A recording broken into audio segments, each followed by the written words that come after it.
And this leads us to a central question. Was the problem eating the fruit, or assuming the position of the one who defines good and evil? Perhaps the transgression is not in the physical act, but in the internal shift.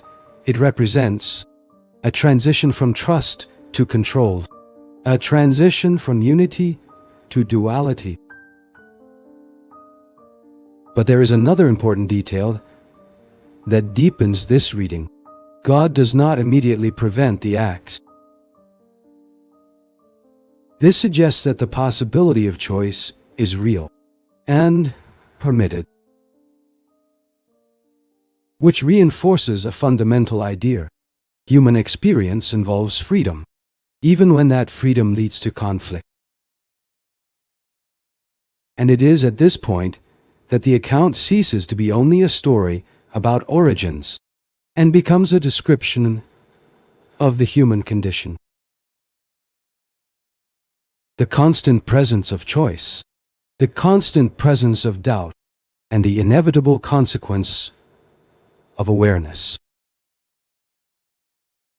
Because once the eyes are opened, it is not possible to return to the previous state.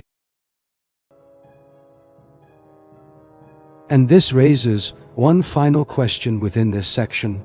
Was the expulsion from the garden a punishment, or an inevitable consequence of this new condition? But there is an even deeper point that begins to emerge as we follow this line of inquiry: the expulsion from the garden itself.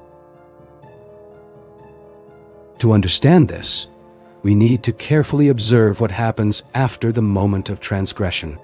In Genesis chapter 3, verse 23, the human being is expelled from the Garden of Eden.